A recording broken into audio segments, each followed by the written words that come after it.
El paciente de El Pardo, sinopsis de un tiempo turbulento en la historia de España. El paciente de El Pardo es una novela de José Luis Palma, que se desarrolla en un contexto histórico y político clave de la historia reciente de España. Esta obra se centra en una trama de suspenso y reflexión sobre la política y los sistemas de poder, a través de un relato que combina el thriller y la narrativa histórica. La novela está enmarcada en un periodo crítico de la historia contemporánea de un país en declive político, que se centra en los últimos días del autoritario gobierno de Francisco Franco durante su imprevisible y larga agonía y los inicios de la transición hacia la democracia. El título de la novela hace referencia, obviamente, a Francisco Franco como paciente en su proceso agónico y al palacio donde residía, un suntuoso edificio en la pequeña población de El Pardo a escasos 20 kilómetros de Madrid. Es en ese lugar donde se desarrolla gran parte de los acontecimientos clave de la novela. Este suntuoso palacio del siglo XVIII tiene una fuerte carga simbólica, ya que no solo era considerado un símbolo de poder, sino también del enclaustramiento voluntario del gobernante que lo habita. La historia gira en torno a Francisco Franco, jefe del Estado español desde 1939, tras resultar vencedor absoluto en una cruenta guerra civil, hasta 1975. La trama se desarrolla primero en el Palacio de El Pardo y luego en Hospital La Paz de Madrid, donde el paciente acaba falleciendo en la madrugada del 20 de noviembre de ese 1975. A lo largo de la novela, el autor se enfrenta a una serie de hechos que lo llevan a descubrir secretos y tramas ocultas que afectan a la estabilidad política del país. Uno de los ejes de la narrativa es la relación entre el paciente y los agentes del poder, quienes tratan de manipularlo sin éxito, ya que, a pesar de su fragilidad física, su mente funciona con la astucia que lo ha caracterizado a lo largo de toda su vida política.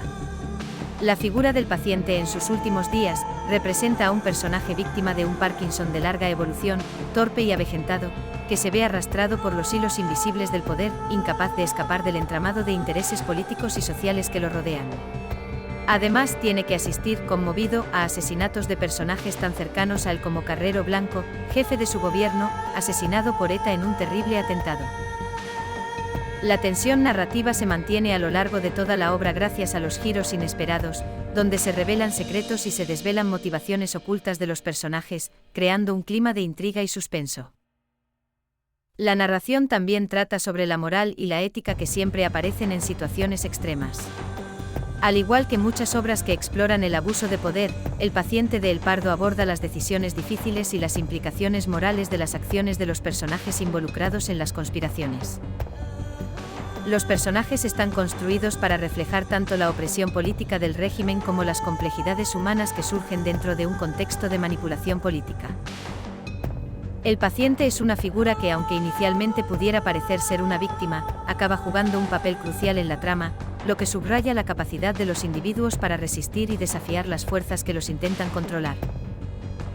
Además, los componentes del equipo médico del caudillo, tanto en Palacio como en el hospital, juegan un papel clave para mejor entender el entramado de la novela, no solo por su papel relevante dentro del contexto, sino también como una representación de la dualidad entre la ciencia y la ética, en un sistema que pudo hacer uso de la práctica médica para fines no del todo claros. El autor, José Luis Palma, emplea un depurado y elegante estilo narrativo que busca mantener al lector en constante tensión. La narración está impregnada de un tono oscuro y claustrofóbico, muy propio del género de thriller político. Además, el autor utiliza diálogos que son clave para desvelar poco a poco la información, haciendo que el lector se sienta atrapado en la misma situación de incertidumbre y peligro que los personajes. La obra también se caracteriza por una prosa directa, pero cargada de simbolismos, donde la crítica social y política se manifiesta de manera velada, sin dejar de ser clara en su mensaje. El uso de la tensión psicológica es uno de los puntos más fuertes del libro. El título mismo, El paciente de El Pardo, lleva consigo una carga simbólica importante. El Pardo es el lugar de residencia del gobernante, un palacio que simboliza el control político y social absoluto. La novela usa este espacio físico para explorar el concepto de aislamiento no solo geográfico, sino también emocional y psicológico. El paciente de El Pardo de José Luis Palma es una excelente novela de suspense con profundas implicaciones históricas y políticas.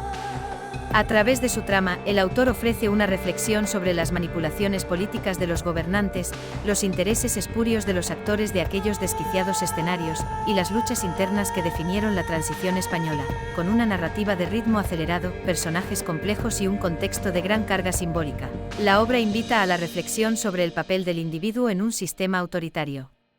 Señala además que la historia no solo se hace en las grandes esferas del poder, sino también en los pequeños y significativos actos de resistencia cotidiana. A modo de reflexión final cabría pensar, viendo el final de El paciente de El Pardo, que ni siquiera la muerte iguala a los seres humanos. De la novela El paciente de El Pardo se han hecho numerosas ediciones en papel y también está subida a la plataforma digital de Amazon.com. Su éxito ha traspasado las fronteras en la que fue concebida y creada, habiendo sido traducida a diversos idiomas. Su autor, José Luis Palma, es cardiólogo y escritor. Fue uno de los miembros de lo que vino en llamarse equipo médico habitual, que cuidó del paciente en su larga, imprevisible y terrible agonía. Por tanto, lo que en este libro se narra son las memorias reales y ciertas de un testigo directo que vivió desde una posición excepcional los convulsos acontecimientos que ocurrieron en España en aquellos atribulados días de noviembre de 1975.